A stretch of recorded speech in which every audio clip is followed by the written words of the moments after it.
안녕하세요. 넝쿨입니다. 트로이 전쟁 속에서 넝쿨이 주목한 인물들 이야기를 계속 들려드리고 있어요.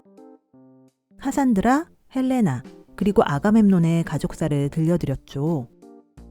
이들의 이야기마다 빠짐없이 등장하는 인물이 있습니다. 오디세우스입니다. 트로이 전쟁을 그린 가장 유명한 두 서사시, 일리아드, 오디세이. 많은 사람들이 이름을 들어봤고 내용은 대충 알지만 평생 읽지 않게 되는 고전 중에 고전이 아닐까 싶은데요. 이 두 편의 이야기 중 오디세이의 주인공 오디세우스가 바로 넝쿨이 보는 고대 서사 영웅의 끝판왕입니다.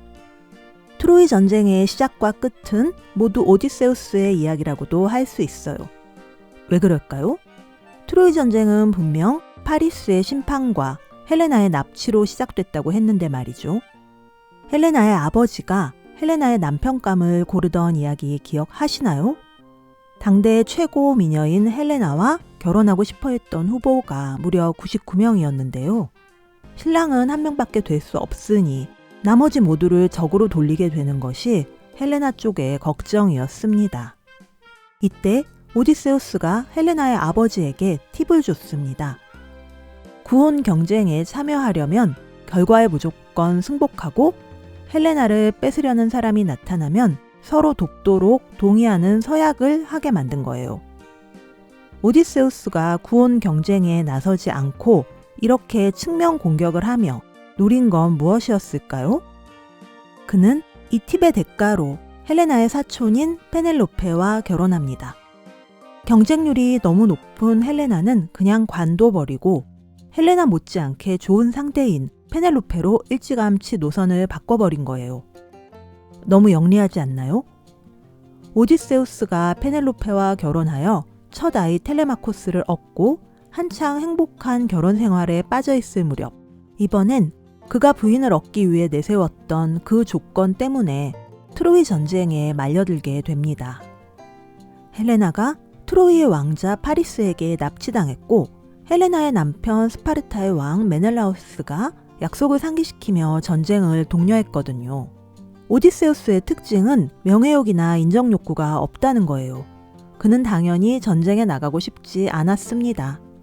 나쁜 신탁을 받아서 그렇다는 얘기도 있지만 오디세우스의 여러 에피소드를 보면 지혜롭고 꾀가 많은 사람임을 알 수 있죠. 자기가 시작한 맹세이니 도망가기가 쉽지 않았어요. 그래서 그는 중국의 사마이가 했던 방법을 따라합니다. 꾀병이었죠.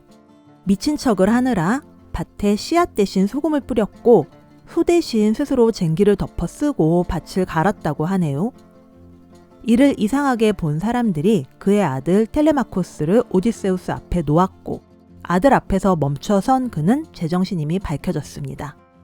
오디세우스는 나중에 이 사건에 대해서 확실하게 복수합니다. 트로이 전쟁의 가장 큰 영웅은 아킬레우스입니다. 헌데 아킬레우스도 오디세우스처럼 전쟁에 나가길 거부했습니다. 아킬레우스는 구혼자 99명에 이름도 안 올렸었다고 하니까 억울하긴 했겠죠. 신탁도 전쟁에서 죽는다고 받았다는데. 헌데 또 하나의 중요한 신탁은 이 전쟁엔 오디세우스와 아킬레우스가 있어야 이긴다는 거였다고 해요.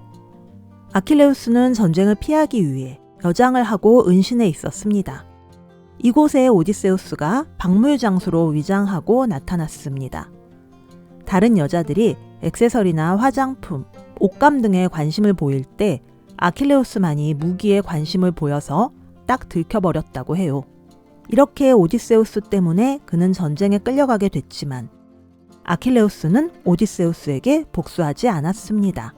일리아드의 이야기처럼 아가멤논과 계속 반목했을 뿐입니다. 물론 신탁처럼 아킬레우스는 전쟁에서 죽었습니다.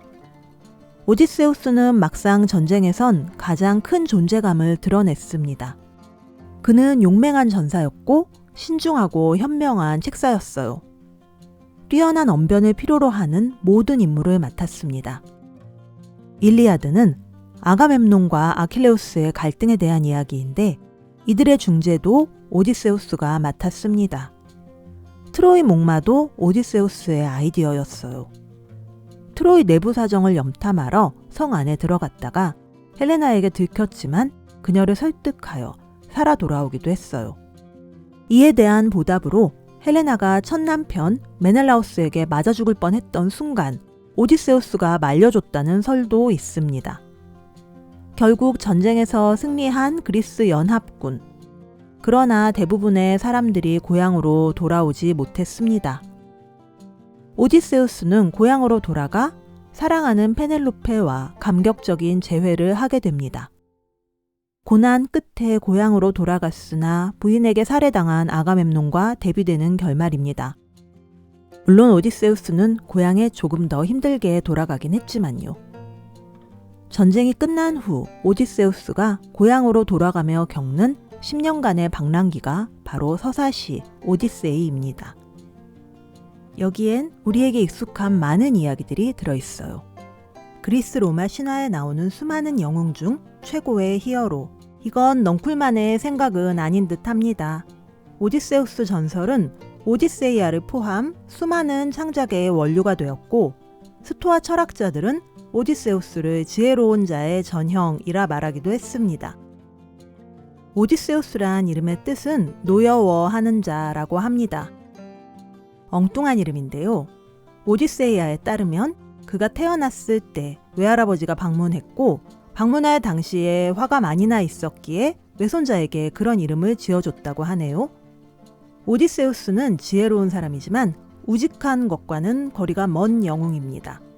신화 속 인물들은 신이든 인간이든 생동적이고 이기적이지만 그중 유독 오디세우스에게 현대인의 느낌이 강하게 듭니다. 현대인이 가장 좋아하는 특징을 보여주기 때문일까요? 집에 가고 싶다. 그의 소신은 이거 하나거든요. 그는 실리주의자입니다. 헬레나와 결혼해서 자신의 능력을 과시하려던 다른 지원자들과 달리 그들을 정리해주는 대가로 미리 점찍은 헬레나의 친척 페넬로페와 쉽게 결혼한 영리한 사람이었죠. 다들 전쟁에 나서는 순간에도 미친 사람 행세를 하며 전장에 안 나가려 머리를 썼습니다. 비록 들켜서 끌려가게 됐지만요. 이때 오디세우스의 거짓말을 들키게 만든 팔라메데스는 오디세우스가 만든 함정에 빠져 죽게 됩니다. 오디세우스가 그를 간첩으로 조작하여 아가멤논의 손에 넘겨 처형당하게 만들어버렸거든요. 팔라메데스의 죽음은 의로운 자가 악인의 모함으로 죽은 대표적인 사건입니다. 여기서 악인은 오디세우스였습니다. 억울하게 죽은 팔라메데스의 복수는 팔라메데스의 아버지가 하게 되는데 아가멤논이 부인에게 살해당하게 되는 스토리도 여기 얽혀 있습니다. 그렇다면 오디세우스가 잔머리만 쓰고 무공은 형편없었는가? 그렇지 않더라고요. 트로이 측의 전설적인 장군이었던 헥토르와 1대1로 붙어서 거의 이길 뻔했던 명장 아이아스가 있습니다. 그리스군의 아킬레우스와 아이아스는 손꼽히던 두 무장이었습니다. 아킬레우스가 죽은 후 그의 무기를 트로이군에게 가장 두려움을 불러일으킨 자에게 주기로 했는데 이 투표에서 오디세우스가 아이아스를 이겨버린 거예요. 이 사건으로 아이아스는 미쳐버렸다고 하네요. 가장 유명한 무공은 역시 부인 페넬로페에게 집적되던 108명의 남자를 다 해치워버린 일입니다. 집 떠난 지 20년 만에 돌아왔건만 아무도 오디세우스를 알아보지 못했습니다. 태어나자마자 헤어졌던 늙은 개, 아르고스만 빼고 말이죠. 충직한 아르고스는 주인을 본 흥분에 바로 죽어버렸어요. 오디세우스는 이타카의 왕이었는데 그가 없는 동안 페넬로페에게 구원한 남자가 108명이나 됐다고 해요. 왕이 없는 이타카 궁전에 진을 치고 오디세우스의 재산을 마구 탕진하며 페넬로페의 모자를 위협하고 있었죠. 남편만큼 총명했던 그녀는 늙은 시아버지의 수위를 만든다는 핑계로 구원자들을 계속 거절했습니다. 물론 낮에는 열심히 수위를 만들었고 밤에는 열심히 수위를 다시 풀어 헤쳤죠. 오디세우스는 아들 텔레마코스와 협업하여 이타카 궁전의 불황자들을 다 죽여버렸습니다. 어떻게 이 아들은 아버지를 알아봤을까요? 사실 오디세우스는 텔레마코스가 갓난아기일 때 헤어졌으므로 둘은 서로 처음 보는 사이나 마찬가지였습니다. 텔레마코스는 아버지의 절친에게 교육을 받았고 이 역할을 해준 친구의 이름이 바로 멘토르입니다. 멘토라는 단어가 여기서 유래된 것이죠. 아버지가 없는 틈을 타 자신들의 재산을 노리며 어머니에게 행패를 부리던 구혼자들을 물리치기 위해 텔레마코스는 아버지의 소식을 여기저기 묻고 다녔습니다. 이 중엔 트로이 전쟁의 원인이었던 헬레나 부부도 있었어요. 머나먼 섬에서 포로로 억류돼 있는 아버지 소식을 들은 후 다시 이타카로 돌아오자마자 그는 오디세우스를 만나게 됩니다. 오디세우스가 먼저 자신이 가장 신임하던 부하, 돼지를 치던 자에게 자신의 정체를 밝혔고 그를 통해 아들을 만나게 된 것입니다. 둘은 108명의 불황자를 한 방에 처리하기 위해 계획을 짰고 오디세우스답게 계획은 한치의 어긋남도 없이 실행됐습니다. 마지막에야 부인 페넬로페에게 자신의 귀환을 알렸고 오랜 시간 그를 기다린 페넬로페는 드디어 안정을 찾게 됐습니다. 페넬로페가 수입 핑계를 댔던 오디세우스의 아버지에게 구혼자들의 유가족들이 복수하겠다고 몰려갔지만 늙은 멘토르르 변에서 나타난 아테나 여신의 중재로 모든 일들이 다 해결됐습니다. 드디어 오디세우스는 집에 돌아와 쉬게 된 거예요. 전쟁이 끝난 것보다 더 감격스러운 결말이죠. 넝쿨이 들려주는 신화 이야기는 피에르 그리말의 그리스 로마 신화 사전을 기초로 합니다. 로마식 이름은 최대한 그리스식으로 통일시켜 전달해 드립니다. 책넝쿨의 영상이 도움되셨다면 구독, 좋아요 꼭 눌러주세요. 여러분의 응원이 더 좋은 영상을 만드는 데 큰 힘이 됩니다. 넝쿨의 1분 명상을 클릭하시면 이어서 1분 명상을 하실 수 있습니다. 감사합니다.